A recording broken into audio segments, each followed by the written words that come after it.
राधे राधे दोस्तों। आज कार्तिक व्रत का महात्म्य और गुणवती को कार्तिक व्रत के पुण्य से भगवान की प्राप्ति की कथा आपको सुनाती हूँ। सूत जी कहते हैं, एक समय की बात है, महर्षि नारद कल्प वृक्ष के दिव्य पुष्प लेकर द्वारका में भगवान श्री कृष्ण का दर्शन करने के लिए आए। श्री कृष्ण ने स्वागत पूर्वक नारद जी का सत्कार करते हुए उन्हें पाद्य अर्घ्य निवेदन करने के पश्चात बैठने को आसन दिया। नारद जी ने वे दिव्य पुष्प भगवान को भेंट कर दिए। भगवान ने अपनी 16,000 रानियों में उन फूलों को बांट दिया।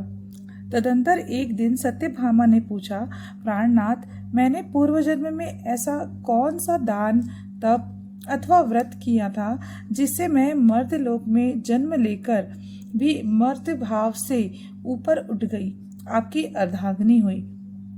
तब श्री कृष्ण भगवान ने कहा, प्रिय, एकाग्र चित्त होकर सुनो। तुम पूर्व जन्म में जो कुछ थी और जिस पुण्य कारक व्रत का तुमने अनुष्ठान किया था, वह सब मैं तुम्हें बताता हूँ।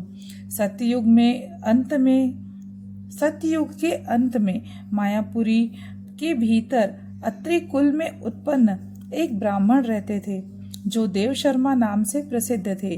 वे वेदांगों के पारंगत, विद्वान, अतिथि सेवी, अग्निहोत्र परायण और सूर्य व्रत के पालन में तत्पर रहने वाले थे।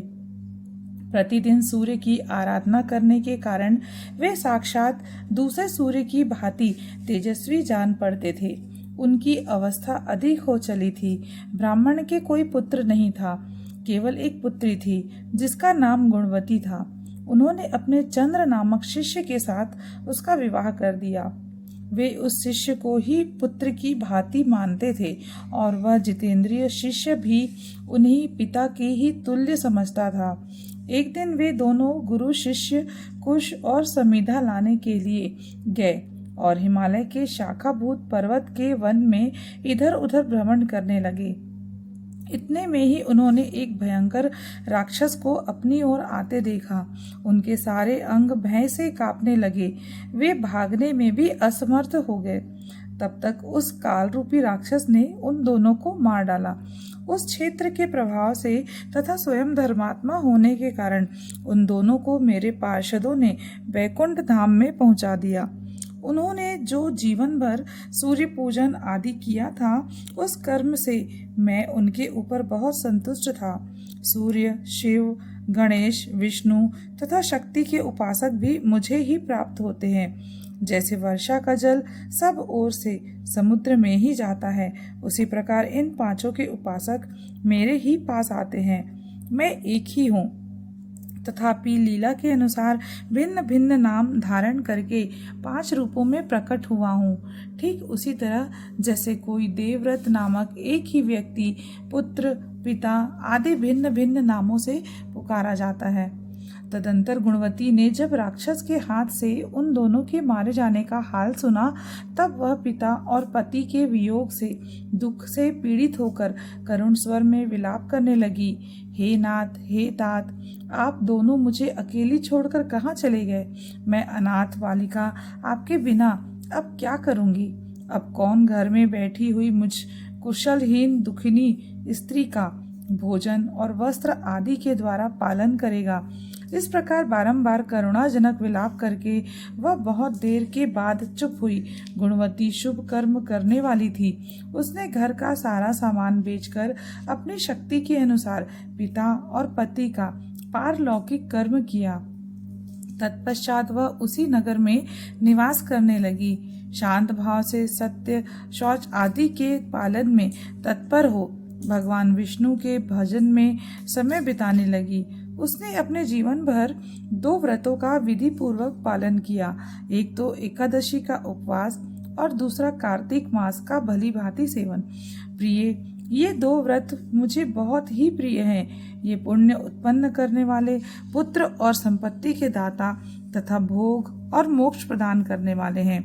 जो कार्तिक के महीने में सूर्य के तुला राशि पर रहते समय प्रातःकाल स्नान करते हैं, वे महापातकी होने पर भी मुक्त हो जाते हैं। जो मनुष्य कार्तिक में स्नान, जागरण, दीपदान और तुलसी वन का पालन करते हैं वे साक्षात भगवान विष्णु के स्वरूप हैं। जो लोग श्री विष्णु मंदिर में झाड़ू देते हैं, स्वास्तिक आदि निवेदन करते और श्री विष्णु की पूजा करते रहते हैं वे जीवन मुक्त हो है। जो कार्तिक में 3 दिन भी इस नियम का पालन करते हैं वे देवताओं के लिए वंदनीय हो जाते हैं। फिर जिन लोगों ने आजन्म इस कार्तिक व्रत का अनुष्ठान किया है उसके लिए तो कहना ही क्या है। इस प्रकार गुणवती प्रतिवर्ष कार्तिक का व्रत किया करती थी। वह श्री विष्णु की परिचर्या में नित्य निरंतर भक्ति पूर्वक मन लगाए रहती थी। एक समय जबकि जरावस्था से उसके सारे अंग दुर्बल हो गए थे और वह स्वयं भी ज्वर से पीड़ित थी, किसी तरह धीरे धीरे चलकर गंगा के तट पर स्नान करने के लिए गई। ज्यों ही उसने जल के भीतर पैर रखा त्यों ही वह शीत से पीड़ित हो कांपती हुई गिर पड़ी। उस घबराहट की दशा में ही उसने देखा आकाश से विमान उतर रहा है जो शंख, चक्र, गदा और पद्य धारण करने वाले श्री विष्णु रूपधारी पार्षदों से सुशोभित है और उसमें गरुड़ चिन्ह से अंकित ध्वजा फहरा रही है।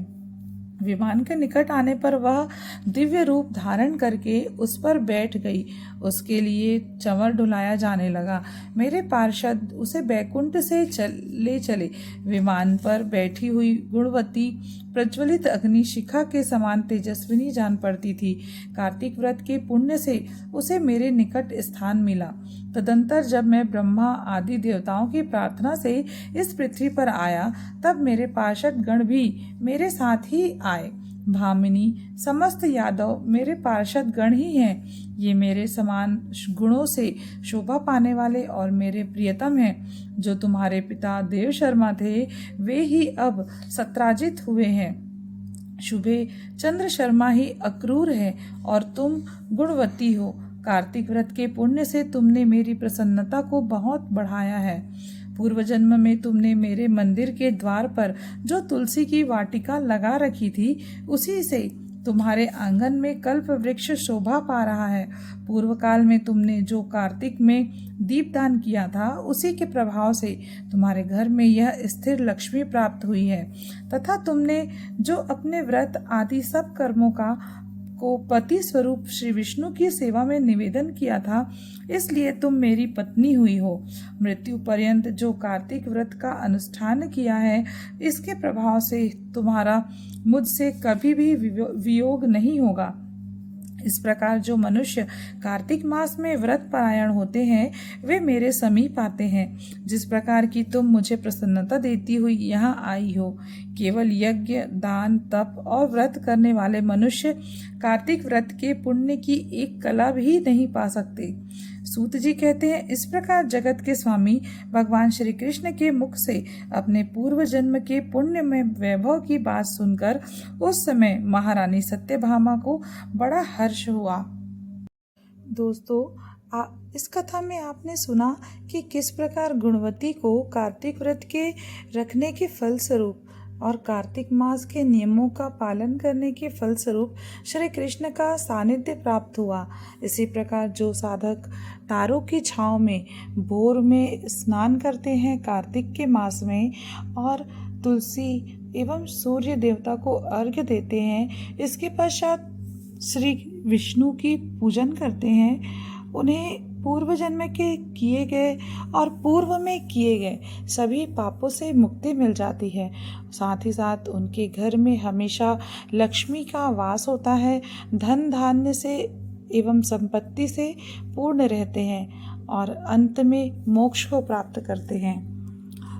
उम्मीद करती हूँ आपको यह कथा अच्छी लगी हो।